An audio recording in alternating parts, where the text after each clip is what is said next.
Before you continue, I need you to hear this. This video contains honest, unfiltered discussion about suicide, depression, and what life looks like after surviving your darkest moment. This is not a motivational speech. This is not a feel-good story. If you're in a fragile place right now, if these topics feel too close, too heavy, or too overwhelming, please pause this video and take care of yourself. If you're thinking about hurting yourself, or you feel like you might be in danger, please reach out for immediate support. If you're in the United States, you can call or text 988, the Suicide and Crisis Hotline. If you're outside the U.S., please contact your local crisis hotline or emergency services. This video does not glorify pain. It does not encourage self-harm. It is for the people who stayed when they didn't think they could. For the ones still learning how to live after almost giving up. Take this video at your own pace.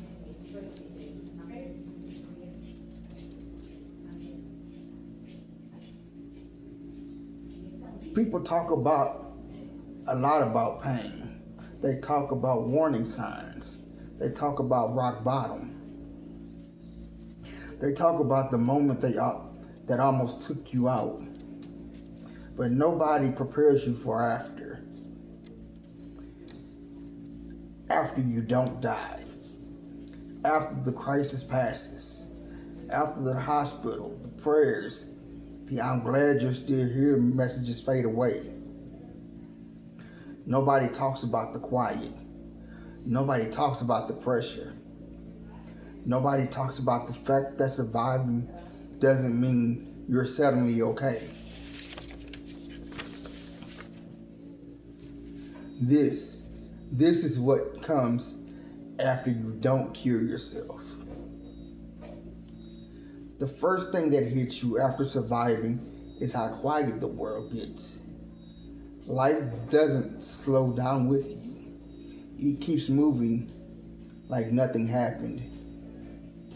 People assume you're better now. You got help. You're fixed. They stop checking in. They stop asking real questions. And you're left alone with the mind that didn't magically change overnight. You didn't wake up healed. You woke up alive. And those are not the same thing. After you survive, there's this invisible expectation placed on you. You're not supposed to scare people anymore. You're supposed to be grateful, positive, inspirational. You feel guilty for still struggling. Guilty for having bad days. Guilty for thinking, man, why am I still here? Why am I still like this? You survived something that almost killed you, and somehow you still feel like you're failing. That really does mess with your head. Nobody tells you the memory stays, the thoughts, the planning, the moment everything felt final. Even on good days, it lives in the background like static. You're not suicidal anymore, but you're haunted by the fact that you once were. You don't want to die, but you don't fully trust your own thoughts yet. And that fear, that doesn't disappear overnight.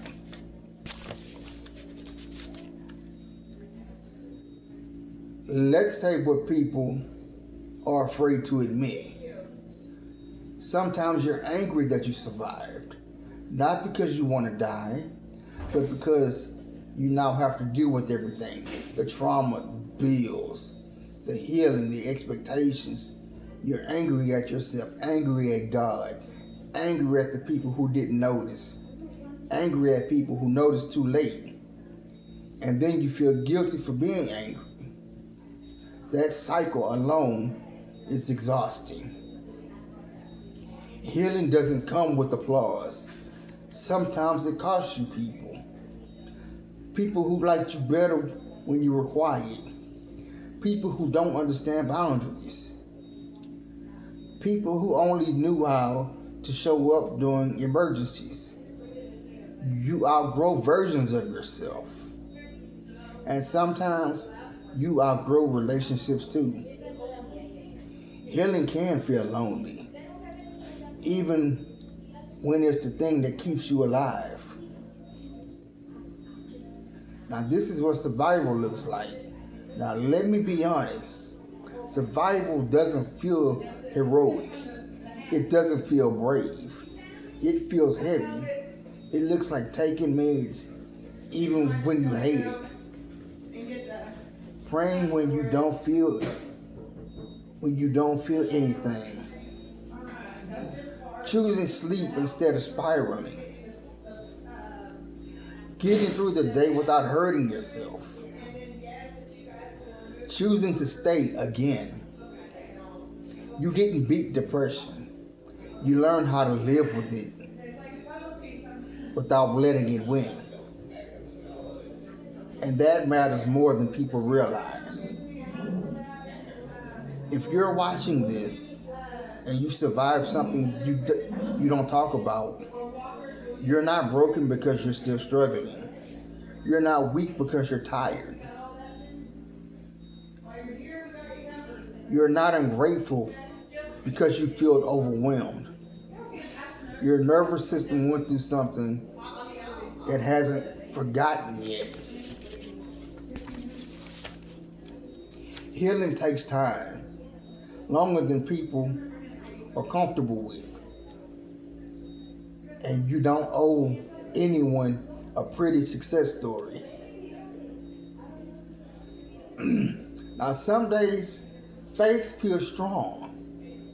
Some days it feels like silence and staying away. That counts. Faith isn't loud. It isn't comforting. Sometimes it's just whispering, God, I don't know how to do this, but I'm still here. That's faith too.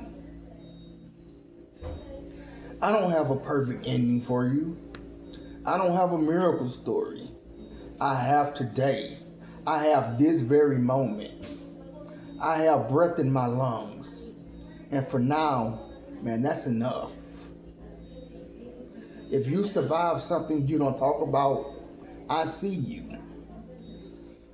If you're still here, even though some days you don't know why, you're not alone. We're still here. And sometimes that's the bravest thing that we can do.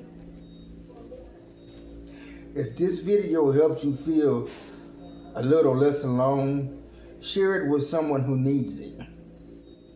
Subscribe to Overcoming with Ray Latour. If you're looking for honesty and not perfection, live, laugh, learn.